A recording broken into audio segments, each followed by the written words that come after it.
Bem-vindo, Juliano, tudo bem? Tudo bem, Dri, Rovai, um prazer estar com vocês de novo aqui na TV Fora. Prazer é nosso. Juliano, o que a gente traz aqui no destaque do nosso programa hoje, essa notícia crime ingressada pela deputada eleita do PSOL, a Luciane, né? Que vai estar amanhã no Fórum Café com o Plínio e não sei se o Mauro vai estar também amanhã. Mas a Luciane Cavalcante, que já está assumindo a cadeira e já entrou com essa notícia crime no Ministério Público Federal, denunciando a prevaricação do general Júlio César de Arruda em relação aos acampamentos, né, golpistas que gestaram essa tentativa de golpe do dia 8. Qual que é? Fala um pouco sobre essa ação e a sua avaliação sobre tudo que aconteceu, né, nessa última semana, né? Dri, Rovai, antes de mais nada, a gente tem que ter muita clareza de que o episódio do dia 8 de janeiro tem que servir de alerta para a gente, né? Se alguém achava que o bolsonarismo ia aceitar pacificamente o resultado das eleições, que ia optar por uma oposição parlamentar lá na Câmara, como foram nos 13 anos a oposição dos tucanos aos governos do PT, estão muito enganados, né? Acho que ficou mais do que evidente que nós estamos diante de um fenômeno novo, já não tão novo, mas novo na oposição, digamos assim, é a primeira vez que nós vamos ter na oposição uma força de extrema-direita com peso de massas, com influência de massas, com um ecossistema midiático de informação, de mobilização, com uma agenda política e ideológica muito clara, absurda para os nossos pontos de vista, mas muito clara e com capacidade de mobilização. Então, primeiro, acho que serviu como um alerta do que nós vamos enfrentar pelos próximos 4 anos. É um fenômeno novo e nós temos que estar preparados para esse fenômeno. O segundo é que esse fenômeno ele se infiltrou nas instituições de Estado, né? As imagens são evidentes, está claro que houve no comando da Polícia Militar do DF e em determinados setores das Forças Armadas conivência com o vandalismo, a quebradeira, o terrorismo promovido no dia 8. Já tem vídeos que comprovam, tem lá um coronel do Exército querendo impedir a ação da polícia de choque de tirar os manifestantes de dentro do Palácio do Planalto. Não sou eu que estou dizendo, as imagens estão correndo na internet. Então, para mim, está evidente que houve, inclusive a medida de ontem do governo de afastar 40 militares que faziam parte do sistema de defesa do Palácio do Planalto, Guarda Presidencial, GSI, etc., é muito importante, muito positivo, embora não tenha certeza se isso é suficiente. Se comprovado o envolvimento desses militares no que aconteceu no dia 8, eles não têm que ser só afastados do Palácio do Planalto, eles têm que ser colocados na reserva, processados, julgados e, se necessário, condenados por terem participado dessa ação. Então, nós do PSOL estamos na seguinte pegada. Não tem arrego, gente, não tem mais mediação possível com essa turma, tá? Eu sei que a correlação de forças não permite resolver o problema da noite para o dia. Não adianta o presidente Lula colocar 50 generais na reserva, porque não tem 50 militares prontos para assumir com posições progressistas. É um processo que vai levar um tempo, esse processo de desbolsonarização das forças de segurança. Mas nós do PSOL, que estamos ali como um partido aliado, a nossa obrigação é esticar essa corda. Nós vamos para cima, nós queremos ter uma espécie de caça-golpistas no Brasil. Não tinha os caça-fantasmas, né? No filme do Spielberg, nos anos 80? Pois bem, nós vamos ser os caça-golpistas, tá? Então, boa parte do nosso trabalho, da nossa ação, vai ter como objetivo ir atrás dessa turma. Eles têm que ser banidos da vida pública. Por quê? Porque quem ataca a democracia não tem lugar da democracia. Isso é um princípio básico. É por isso que não pode ter partido nazista no Brasil. Se não pode ter partido nazista no Brasil, não pode ter militância fascista organizada, não pode ter meio de comunicação fascista, não pode ter canal no YouTube fascista. Ou seja, para desbolsonarizar o Brasil, você não precisa só desbolsonarizar o Estado também, o judiciário, as forças armadas, as polícias. Você tem que desbolsonarizar a sociedade. E isso se começa tendo mano dura, como se dizia antigamente, com quem afronta a democracia e o Estado de Direito. Então, essa ação da Luciane, como várias outras ações que o pessoal entrou, pedido de CPI na Câmara, pedido de processo para a PGR processar os deputados. Isso é uma ação que nós entramos junto com o PT e outras medidas. Nós vamos tomar o pedido de prisão do Bolsonaro, que eu anunciei em primeira mão na festa da Fórum, dia 30 de dezembro, lá em Brasília. Lá no camarote VIP, para o qual você foi convidado.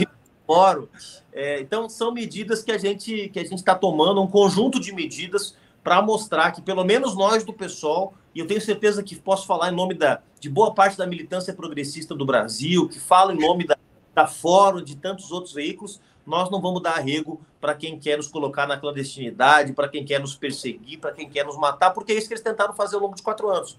Então, agora o que a gente quer é a lei. Ninguém está querendo perseguição, ninguém está querendo uma lava-jato ao contrário, ninguém está querendo lawfare.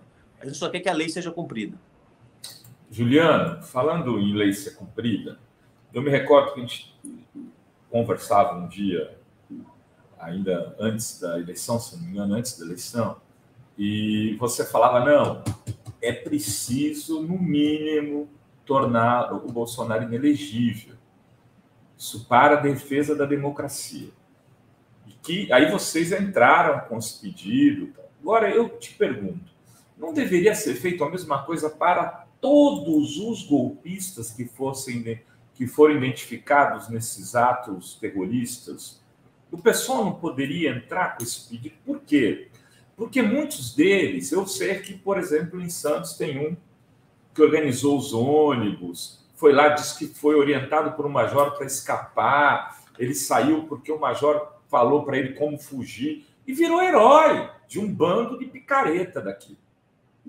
Virou herói. Esse cara, se ele sai candidato, provavelmente vai ser eleito por esses imbecis. Então, entra na vida pública pelo esgoto. Uhum. E aí eu te pergunto, não é hora de colocar inelegíveis todos esses caras que participaram dos atos golpistas, fichar e ir atrás? É possível? Você já foi atrás disso? Você tem alguma informação? Eu concordo plenamente, Rovai, e acho que é possível, tá? Claro que é um processo que a gente não faz da noite para o dia, porque a escala do que está acontecendo é uma escala muito grande, né? Tem 1.500 pessoas, né, fichadas, 1.600 pessoas fichadas lá em Brasília, uma parte delas continua detida. Então, nós vamos levar um tempo até poder saber, por exemplo, no caso de quem tem mandato eletivo, os deputados federais, deputados estaduais, nós já entramos com pedidos nas respectivas assembleias legislativas e na Câmara Federal, pedindo o que a gente pode pedir, que é a investigação e processo. Depois que processa, a pessoa fica inelegível automaticamente, tá? Então, nós vamos lutar para que deputado federal, deputado estadual, vereador que teve envolvido nos atos golpistas seja cassado e colocado na inelegibilidade, porque a lei já prevê isso. Se você for cassado, você fica 8 anos inelegível. Então, essa é a primeira coisa. A segunda coisa em relação a quem teve envolvimento direto, financiadores, pessoas que estavam lá no Palácio da Alvorada, no Palácio do Planalto, no Congresso Nacional, no STF. O que acontece? Essas pessoas precisam ser condenadas em segunda instância, pelo menos. Uma vez condenadas, elas ficam inelegíveis pela lei da ficha limpa. Então, o que nós precisamos? Nós já temos, do ponto de vista jurídico, nós já temos todos os instrumentos para tirar essa turma da vida pública. Esses instrumentos precisam funcionar. Então, o que nós precisamos? Que as pessoas que tiverem comprovado envolvimento com esses atos golpistas, ou mesmo, mas o cara não financiou, ele não pegou um ônibus, ele não foi, mas ele ficou no domingo ali nas redes sociais, no Facebook, no Instagram, no Twitter, falando agora sim, agora estão fazendo a coisa certa, agora finalmente vão mostrar para esses ladrões do PT, do PSOL. Esse cara também é responsável por estar disseminando o ódio, a violência e a intolerância política. Então, para toda essa turma, tem que ter processo, no devido processo legal, com direito à defesa. Ninguém está querendo criar um estado de exceção no Brasil, como certos jornalistas aí estrangeiros estão dizendo, né? Ninguém está querendo criar um estado de exceção no Brasil. Tem lei nesse país. As leis do Brasil são as leis do Brasil, não são as leis dos Estados Unidos, da Argentina, do México. Então, que a lei seja cumprida. Se ela for cumprida, Rovai, se as pessoas forem identificadas e responderem judicialmente pelos seus crimes, elas vão ficar inelegíveis, porque a lei da ficha limpa prevê que quem tem condenação em segunda instância não pode disputar cargo público. Então, esse sujeito aí em Santos, que você está mencionando, ele tem que ser processado também. Se o Ministério Público não processar, se o governo não processar, se a Advocacia Geral da União não processar, o pessoal pode sim processar. Nós vamos fazer isso sempre que os órgãos de fiscalização e controle não agirem, nós vamos agir, pode ter certeza. Tem o Manuel Messias Nunes aqui, tá lembrando. Juliano, não esqueça do Zema. O que você achou dessa fala do Zema, Juliano? O Zema só comprovou tudo aquilo que a gente tem dito ao longo dos últimos 4 anos, né? Que o Novo é uma sucursal personalité do bolsonarismo, né? Não tem esses bancos... É o bolsonarismo de sapatênis, né, Juliano? Prime, personalité, sapatênis, o que seja, entende? Então, ficou mais do que evidente. Hoje começou a circular um vídeo de uma entrevista que o Zema deu, se eu não me engano, para a Globo News, ainda quando o Bolsonaro estava no PSL. Então, isso é a primeira metade do governo Bolsonaro, 2019, 2020, em que o... 99,9%, né? Exatamente, em que o jornalista, o Paulo Guedes, coitado do Otávio, o Otávio Guedes, ele pergunta, né? Mas qual a diferença entre o Novo e o PSL? Ele falou, é uma diferença de estilo, porque em 99,9% da agenda do PSL é a mesma agenda do Novo, né? E a pergunta não era só o PSL Novo, era o governo Bolsonaro. Ele, não, eu concordo com a agenda do governo Bolsonaro, que é uma agenda liberal. Ou seja, pessoal, o Zema fez campanha para a reeleição do Bolsonaro. Esse sujeito, ele assim como é o Tarcísio, assim como é o Ratinho Júnior, assim como são os bolsonaristas que ganharam eleições nos estados, inimigos da reconstrução do Brasil. Não vamos nos enganar. O problema não é só o Bolsonaro. Eu vou dizer mais. Colocar o Bolsonaro fora da vida pública, torná-lo inelegível, prendê-lo pelos crimes que ele cometeu, como eu defendo, não é suficiente. Por quê? Porque nós já temos essa experiência na história. A primeira geração dessa nova extrema-direita que surgiu nos anos 2000, ela é sempre mais histriônica, ela é sempre mais barulhenta, e ela é sempre mais chocante. Juliano deve ter recebido uma ligação, já. Agora sim. Eu dizer que ato contínuo, depois dessa primeira geração de forças de extrema-direita, sempre vem uma segunda geração, um pouco mais civilizada, um pouco mais arrumadinha, aparentemente um pouco mais tolerante. Nós vimos isso na França, com a Marine Le Pen, em comparação com o Jean-Marie Le Pen, o pai dela. Ela rompeu com o pai dela, politicamente, para ser uma extrema-direita mais moderada. A Keiko Fujimori no Peru. Então, aqui no Brasil, nós podemos viver algo parecido com o Tarcísio de Freitas aqui em São Paulo, com o Zema em Minas Gerais, que é ter um bolsonarismo aparentemente um pouco mais moderado. Isso é igualmente perigoso, porque quanto mais moderado, mais eles conseguem disfarçar as verdadeiras intenções, que é desmontar as conquistas sociais, que é fazer um Estado cada vez mais antidemocrático, que é perseguir as liberdades individuais, que é perseguir os grupos que são minorias na sociedade. Então, vamos ficar atento, porque o Bolsonaro é a expressão máxima da crise política que nós vivemos nos últimos anos e é a expressão máxima desse fenômeno da extrema-direita. Mas não é a única. Não é a única expressão. Há outros fenômenos que nós temos que ficar de olho e naturalizar a extrema-direita, como às vezes a própria grande imprensa faz, Acho que tocou aí, desligou o seu som. Desligou o seu som. Não, para mim tá aberto aqui. Agora foi bem. Alô? Estou ouvindo. Estamos ouvindo. Você fez até um tweet, Juliano, falando sobre a gente de esquerda nas redes celebrando cada dificuldade dos governos Lula, Petro, Boric, tudo para dizer lá na frente, eu avisei que tinham que fazer tudo diferente, apontar erros e limites é nosso dever, mas o fracasso dessas experiências é uma vitória do fascismo. Você acha que as pessoas já começaram o governo Lula cobrando muito e esquecendo que a gente esteve prestes a, né, até agora, então, um golpe, né? A gente podia estar todo mundo aqui, né? Se esse golpe tivesse sido vitorioso, qual seria, né? Muita gente aí presa fora do país, enfim, 1000 coisas poderiam ter acontecido. E há uma certa pressão e esquecendo que a gente tem que evitar o fascismo. Dri, eu estava ouvindo aqui o finalzinho da entrevista do ministro Padilha, né?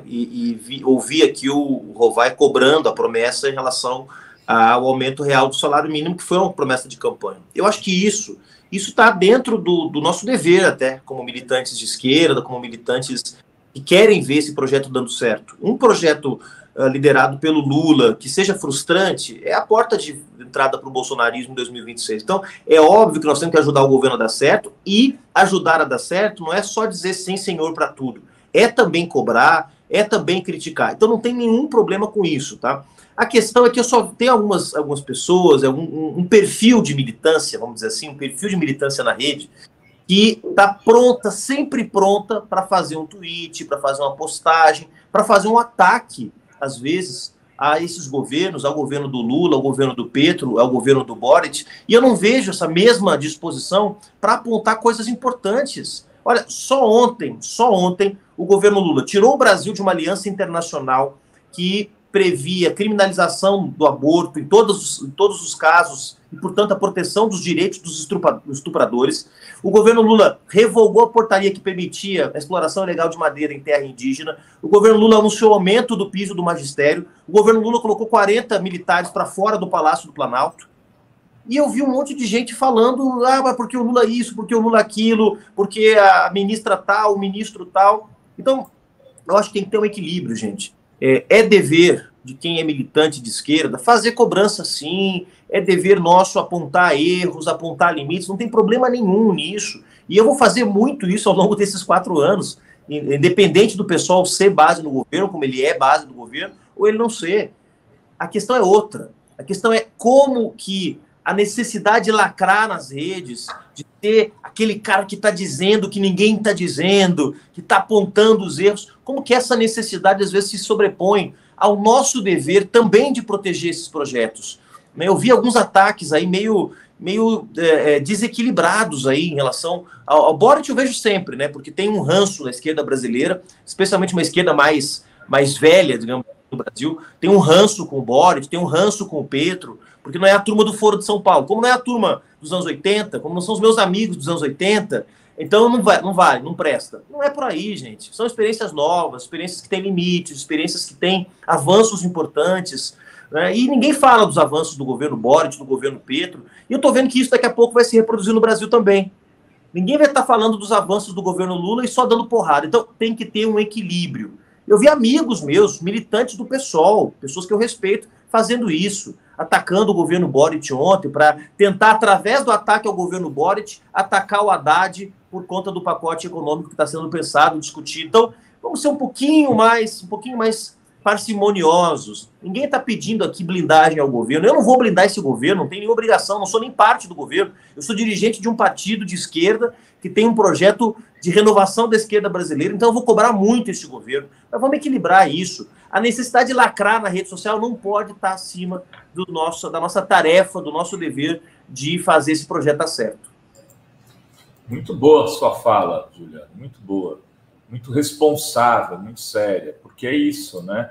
A gente tem que saber que a gente tem que apertar, mas também tem que saber que não pode machucar, né? Estamos ali numa caminhada para derrotar um inimigo que não é uma direita clássica. Isso. É uma extrema-direita fascista e organizada internacionalmente. Agora mesmo, a gente acabou de publicar na Fórum uma matéria do Henrique, se não me engano, a partir de uma reportagem da Folha, cujo título é Bolsonaro deve ficar nos Estados Unidos e empresários paulistas irão bancá-lo. Quer dizer, quando o Lula dava palestra, era corrupção. Agora, os filhos do Bolsonaro, no cartão corporativo, gastaram no único dia em Goiânia mais de 60 mil reais. 2 filhos, não foram nem os 4, foi 2. Né? O Renan e, se eu não me engano, o Bananinha. Os 2 juntos gastaram 60 e poucos mil reais.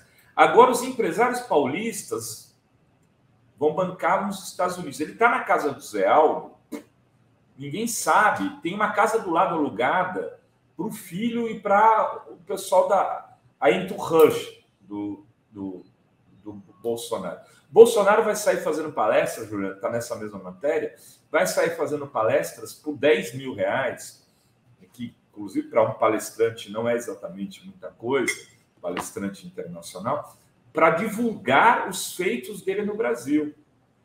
Olha só que loucura, quer dizer, ele vai animar a tropa da extrema-direita no mundo. E a gente aqui, quer dizer, por isso tem que tomar muito cuidado. Porque se a gente abrir a guarda, esses caras voltam. O que aconteceu na Hungria? Voltou e nunca mais saiu. É isso. Está cheio de exemplos aí, né? O bolsonarismo, ele tem raízes numa estrutura social, que é uma estrutura de desigualdade, de violência. A história da sociedade brasileira é uma história de violência. Né? 300 anos de escravidão, gente, genocídio dos povos indígenas, vários golpes, não foi só o golpe de 64. Então, tá no nosso, né, eu não diria no DNA, porque é um pouco forte, mas tá na história da sociedade brasileira uma história de violência, de intolerância, não é uma história de inclusão, não é uma história de transições pacíficas, tranquilas, como muitos historiadores dizem. Então, tem um terreno fértil para ideias de extrema-direita no Brasil, um país tão desigual. E essas ideias de extrema-direita, isso também é importante ter claro, Rovai e Dri, não estão presentes apenas em determinados estratos sociais. São os empresários, é o agro, e os evangélicos, sei lá, o que quer que seja. Não é verdade. Né? Isso é uma simplificação do fenômeno. O fenômeno é mais complexo. Tem gente, obviamente, a maior parte das classes dominantes no Brasil tem simpatia pelo Bolsonaro, pelas suas ideias, isso é verdade. Há uma presença, um peso grande do Bolsonaro na classe média, especialmente uma classe média que nos governos do PT viu muitos dos seus privilégios serem perdidos, mas que também foi achatada por certas reformas que não foram feitas, como o imposto de renda, a reforma tributária. A classe média penou um pouquinho nos governos do PT. E também tem penetração popular, porque no meio do nosso povo também tem machismo, também tem racismo, também tem homofobia. A gente vê esses casos, muitos desses casos, por exemplo, de violência contra a comunidade LGBT nas periferias do Brasil, inclusive assassinatos de pessoas trans. Não é uma patrulha bolsonarista que saiu lá do bairro de classe média para espancar. Às vezes é um vizinho que se sente no direito, um vizinho pobre, um trabalhador, que se sente no direito pelos privilégios historicamente consagrados para os homens heterossexuais, cis, poderem oprimir as pessoas trans. Ele se sente no direito de ir lá espancar um vizinho que é trans, entende? Então, isso está entranhado na sociedade brasileira. E para lutar contra isso, primeiro, precisa de inteligência, precisamos entender o fenômeno, né? Porque se a gente lê incorretamente o fenômeno, nós não vamos conseguir. Se a gente resumir... Tem uma cachorrada aqui no prédio. Se a gente resumir tudo, são os evangélicos, são os militares, isso simplifica um fenômeno que é muito mais complexo. Então, eu acho que nós precisamos ter inteligência para ler o fenômeno, paciência para construir os instrumentos adequados para poder derrotar o inimigo e guarda sempre aberta, sempre levantada, né? Para a gente não ter risco de subestimar o inimigo, que já deu reiteradas demonstrações de que não é fácil. Muito bem. André, você deve ter que dialogar com a comunidade antes do Juliano sair. Aqui comentários, a galera que está acompanhando ao vivo. Juliano Lanza, VR prometido para Lula no mínimo de 1.320. Está causando muita revolta e diferença de R$18 para aposentados, etc. Está fazendo muita diferença. Obrigado, Juliano. A Mônica Mello diz, Juliano, não esqueça do senador Girão, golpista. Ademir Venil, e quem ainda não tem mandato? É possível inelegibilidade? E o Marcos Gonçalves está chegando aqui, muito obrigada, Marcos, chegando como novo membro. E atentem, pois bolsonaristas estão tramando mais. Tem um tal de Michel Winter, dentre outros, agrupando líderes golpistas, etc.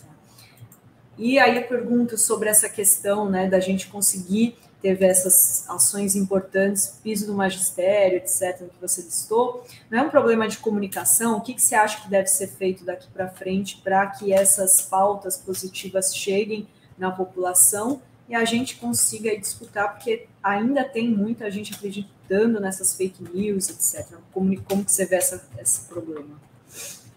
Semana, Adri, ficou muito evidente, né? Porque, claro, o noticiário no Brasil foi dominado na última semana pelos atos terroristas lá em Brasília, e eles reagiram. Não ficar também olhando a gente,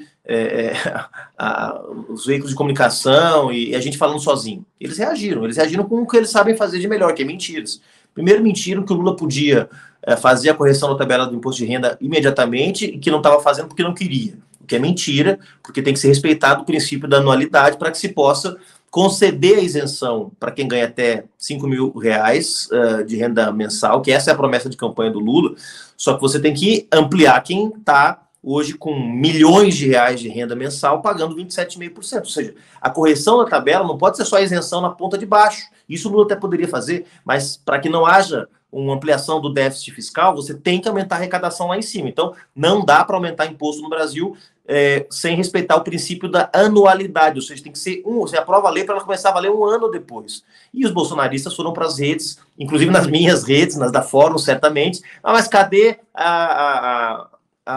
o ajuste da tabela do imposto de renda que o Lula prometeu? O Lula está mentindo, está enganando. Eu vi ontem uma entrevista na Rádio Guaíba, que é uma rádio de Porto Alegre, com vários ataques ao Flávio Dino, mas uma coisa na entrevista me chamou a atenção, que é o seguinte: são 17 dias e esse governo ainda não fez nada. Que é uma rádio muito tradicional de Porto Alegre, importante, e que foi sequestrada pelo bolsonarismo, vinculado principalmente à Igreja Universal do Reino de Deus, uma emissora do Grupo Record, hoje lá no Rio Grande do Sul. Eles atacaram muito o Dino, uma série de grosserias, agressões ao Flávio Dino. Inclusive falando da obesidade dele, né? Que é uma coisa absurda, uma coisa bizarra, nojenta, asquerosa. Muito bizarro. Repúdio. Eles dizem isso, mas são 17 dias e o governo não fez nada. Ou seja, já está se reforçando. Eles sabem que em 17 dias não dá para fazer nada, mas já estão começando a criar essa narrativa de que o governo não tem entrega. Então, eles estão testando também certos discursos. O primeiro é esse: o governo não entrega, o governo ainda não fez, o governo é ineficiente, o governo ainda não entregou o que prometeu, e óbvio que essas coisas demoram. Então, eu acho que é muito importante. Esse é um exemplo, poderia dar outros exemplos, né? Teria supostamente uma lei do Lula constrangendo a liberdade religiosa, coisas, mentiras assim, completamente absurdas, como aquelas que a gente viu na campanha. Essas mentiras, elas têm um propósito menos de falar com as maiorias e mais de manter a tropa bolsonarista alimentada, né? Alimentada de absurdos, alimentada de ódio, porque eles se movem no ódio, né? Então tem essa função também. Agora, nós temos que ter a capacidade de manter aquilo que o Bolsonaro fez muito bem ao longo do ano de 2019, ele só perdeu isso quando veio a pandemia, que é o que a Eliane Brum chama de controle sobre o debate público. O controle não é aqui o controle de censura, tá, gente? Controle é você ter capacidade de pautar o debate público, né? Ter uma rede que vai de ministros de Estado, do próprio presidente, passando por partidos, passando por veículos de comunicação, passando pelos movimentos sociais. Ou seja, você ter capacidade de, através das tuas ações e da tua agenda política, pautar o debate público, ou seja, fazer com que a sociedade discuta temas que são importantes para você e não temas que são importantes para o teu adversário. O Bolsonaro fez muito bem isso ao longo do ano de 2019, ele sequestrou o debate público completamente, a gente não teve reação nem da imprensa, nem da oposição, a gente ficou perdido durante um ano. Quando veio a pandemia, e ele assumiu aquela posição absurda de afrontar as orientações da OMS, ficar contra a vacina, fazer campanha de cloroquina, ser contra as pessoas se protegerem, usarem máscara, aí a gente foi retomando o controle sobre o debate público, exatamente porque há uma cultura no Brasil de cuidado com a saúde, o papel do SUS, os meios de comunicação também foram importantes nisso, e etc. O que não pode acontecer é a gente achar que nós, que somos governo, nós que vencemos a eleição, vamos ficar agora só respondendo o que o Bolsonaro e o bolsonarismo colocam nas redes sociais. Entende? Então, óbvio que tem que ter resposta, mas eu já vi lideranças de esquerda passando o dia inteiro explicando o negócio do imposto de renda. Quer dizer, claro que tem que explicar, não dá para deixar a mentira ganhar terreno, né? Mas a melhor forma de fazer isso, do meu ponto de vista, é mostrando o que está sendo feito. E tem tanta coisa sendo feita, gente. São só 18 dias de governo, 17, porque o dia primeiro nem teve governo, praticamente. São 17 dias de governo, e eu listei aqui algumas coisas que o governo já fez. O piso do magistério, o anúncio do aumento do piso do magistério, uma série de medidas para revogar, né, revogações de atos administrativos do Bolsonaro, a revelação dos sigilos do cartão corporativo. Ou seja, o Brasil está tendo acesso a tanta informação, a tanta coisa absurda que foi feita nos últimos anos, e isso tem que ser um instrumento também de mobilização daqueles que apoiam o governo, que defendem o governo e que estão dispostos a fortalecer esse projeto nos próximos 4 anos. Dri, o Márcio Postman já está aqui, eu vou subi-lo na canoa para fazer a transição com o Juliano. O Márcio Postman que está muito feliz porque pela primeira vez em uma década, o Rio Grande do Sul tem um estrangeiro para lotar estádio que não se chama Nicolás Andrés D'Alessandro. Então, é a primeira vez em muito o Rio Grande do Sul tem, e eu estou feliz pelos nossos co-irmãos gremistas que estão felizes de ter finalmente um gringo para lotar o seu estádio que não seja o D'Alessandro. Você sabe que meu filho, o Luca, ficou felicíssimo, que quer ir ver jogo do Grêmio agora, quer ir ver jogo do Bel Soares. Quero ver, papai, quando vai vir aqui para Santos, tá? Você sabe que o Márcio e o Juliano são conterrâneos, né, daquele país chamado Rio Grande do Sul. E esse ano o Grêmio vai jogar em Santos porque voltou para a primeira divisão. Então tem a oportunidade de jogar em Santos, porque senão ia ter que ver o Soares lá contra o Ituano, contra outros times menores. Então tem sacanagem. Oportunidade. Ô, Márcio, um abraço. Peraí, calma, Juliano. Tenho aqui, eu quero te mostrar antes, dei direito de resposta ao Márcio. E vou te mostrar um desenho feito pelo nosso João Pedro Autista aqui, o nosso desenhista multinacional, né, de todos os que tem recebido aí mensagens do mundo inteiro. Cadê o desenho, Gui? Cadê, Guilherme, o desenho? Eu pus aí, não sei se dá Deixa eu... Não, eu mostro aqui. Eu mostro aqui, ó. Aqui, ó. Aí, Juliana. Homenagem do João Pedro. Eu vou te passar, não sei se você já tem. Não, sensacional, não tinha visto, não. Bonito. Aí, né? Muito legal. Márcio, com direito de resposta. 1 minuto. Saudações tricolores dos Pampas. Depois da... Tá ruim o teu som, Márcio. Tá ruim o teu som. Tá ruim o meu som? Ixi. Fala mais perto. Vamos lá. Melhorou assim, não? Maravilha. Eu comecei saudando, né, uma saudação tricolor dos Pampas, depois do passeio que foi o jogo de ontem, né, com gols múltiplos dos nossos irmãos. Temos paciência histórica, evidentemente, para ver esse tipo de comentários, não é? Um time que tem copeiro, que tem tantos títulos, sabe conviver com aqueles que vêm atrás. Isso faz parte, muito bem-vindo. Juliano, satisfação enorme vê-lo. Muito tempo. Parabéns pelo trabalho. Fantástico aí. Renato e Dri, mais uma vez, obrigado pela oportunidade. Valeu, Juliano. Obrigada, Juliano. Até a próxima.